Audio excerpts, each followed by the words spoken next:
Capítulo 16. O administrador interino. Pádua era empregado em repartição dependente do Ministério da Guerra. Não ganhava muito, mas a mulher gastava pouco e a vida era barata. Demais, a casa em que morava, assobradada como a nossa, posto que menor, era propriedade dele. Comprou-a com uma sorte grande que lhe saiu no meio bilhete de loteria, 10 contos de réis. A primeira ideia do Pádua, quando lhe saiu o prêmio, foi comprar um cavalo do cabo, um adereço de brilhantes para a mulher, uma sepultura perpétua de família, mandar vir da Europa alguns pássaros, etc.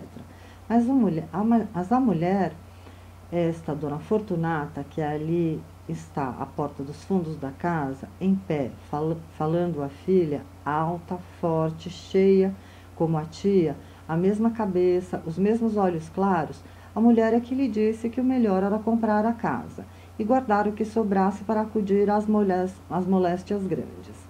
Pádua hesitou muito. Afinal, teve de ceder aos conselhos de minha mãe, a quem dona Fortunata pediu auxílio. Nem foi só nessa ocasião que minha mãe lhes valeu. Um dia, chegou a salvar a vida ao Pádua. Escutai, a anedota é curta. O administrador da repartição em que Pádua trabalhava teve de ir ao norte, em comissão. Pádua, ou por ordem regulamentar ou por especial designação, ficou substituindo o administrador com os respectivos honorários. Esta mudança de fortuna trouxe-lhe certa vertigem. Era antes dos 10 contos. Não se contentou de reformar a roupa e a copa, atirou-se às despesas supérfluas. Deu joias à mulher. Nos dias de festa, matava um leitão. Era visto em teatros. Chegou aos sapatos de verniz. Viveu assim 22 meses na suposição de uma eterna interinidade. Uma tarde, entrou em nossa casa, aflito e desvairado. Ia perder o lugar, porque chegara o efetivo naquela manhã. Pediu à minha mãe que lhe velasse pelas infelizes que deixava. Não podia sofrer a desgraça. Matava-se. Minha mãe falou-lhe com bondade, mas ele não atendia a coisa nenhuma. Não, minha senhora, não consentirei em tal vergonha. Fazer descer a família, tornar atrás. Já disse, mato-me. Não hei de confessar à minha gente esta miséria. E os outros? Que dirão os vizinhos? E os amigos? E o público? Que público, senhor Pádua? Deixe disso. Seja homem. Lembre-se que sua mulher não tem outra pessoa. E que há de fazer? Pois um homem. Seja homem, ande. Pádua enxugou os olhos e foi para a casa, onde viveu prostrado alguns dias, mudo, fechado na alcova, ou então no quintal, ao pé do poço, como se a ideia da morte teimasse nele. Dona Fortunata ralhava. Joãozinho, você é criança? Mas tanto lhe ouviu falar em morte que teve medo, e um dia correu a pedir à minha mãe que lhe fizesse o favor de ver se lhe salvava o marido que se queria matar. Minha mãe foi achá-lo à beira do poço e intimou-lhe que vivesse. Que maluquice era aquela de parecer que ia ficar desgraçado por causa de uma gratificação menos e perder um emprego interino? Não, senhor, devia ser homem, pai de família, imitar a mulher e a filha. Pádua obedeceu, confessou que acharia forças para cumprir a vontade de minha mãe. Vontade minha, não. Obrigação sua. Pois seja obrigação. Não desconheço que é assim mesmo. Nos dias seguintes, continuou a entrar e sair de casa, cozido à parede, cara no chão. Não era o mesmo homem que estragava o chapéu em cortejar a vizinhança, risonho, olhos no ar, antes mesmo da administração interina.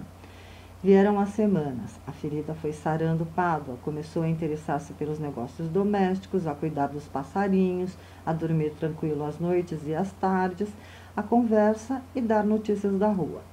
A serenidade regressou. Atrás dela veio a alegria, um domingo, na figura de 2 amigos que iam jogar o solo, atentos. Já ele ria, já brincava, tinha o ar do costume, a ferida sarou de todo. Com o tempo veio um fenômeno interessante.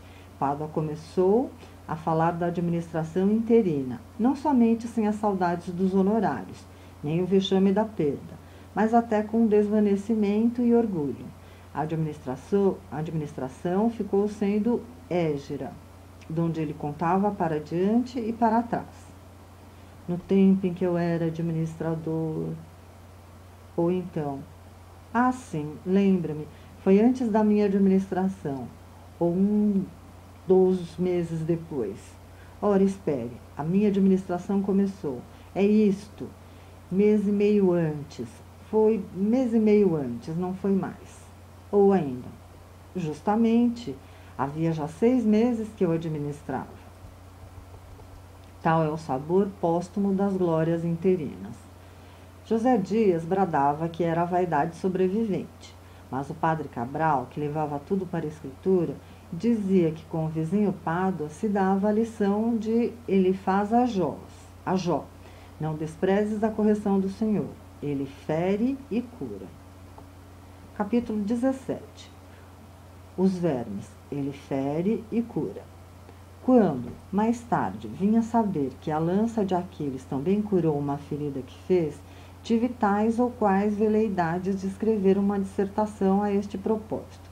Cheguei a pegar em livros velhos, livros mortos, livros enterrados, a abri-los, a compará-los, catando o texto e o sentido, para achar a origem comum do oráculo pagão e do pensamento israelita.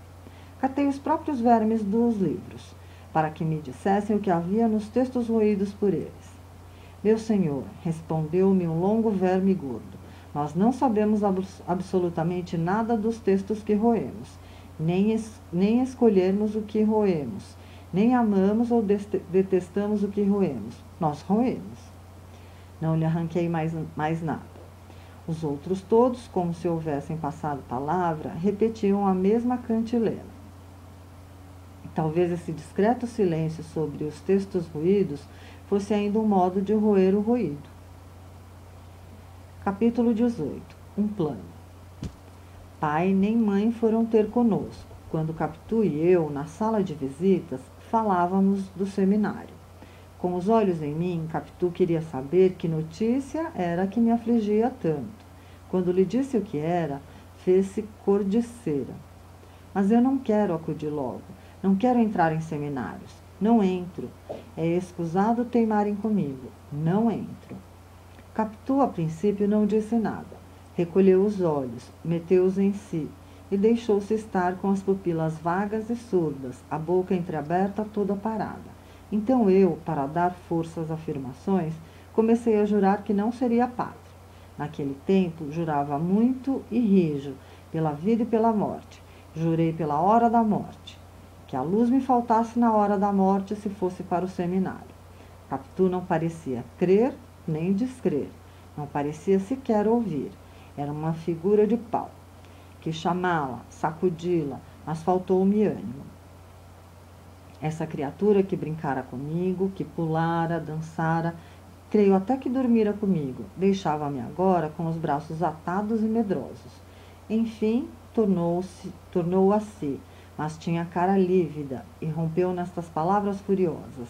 Beata, Carola, papamissas. Fiquei aturdido. Capitu gostava tanto de minha mãe e minha mãe dela, que eu não podia entender tamanha explosão.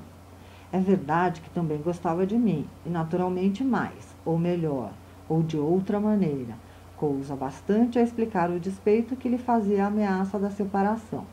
Mas os impropérios, como entender que lhe chamasse nomes tão feios, e principalmente para deprimir costumes religiosos que eram os seus. Que ela também ia à missa, e 3 ou 4 vezes minha mãe é que a levou na nossa velha sede. Também lhe deram um rosário, uma cruz de ouro e um livro de horas. Quis defendê-la, mas Capitu não me deixou. Continuou a chamar-lhe Beata e Carola, em voz tão alta que tive medo fosse ouvida dos pais. Nunca a vi tão irritada como então. Parecia disposta a dizer tudo a todos. Cerrava os dentes, abanava a cabeça. Eu, assustado, não sabia que fizesse. Repetia os juramentos, prometia ir naquela mesma noite declarar em casa que por nada neste mundo entraria no seminário.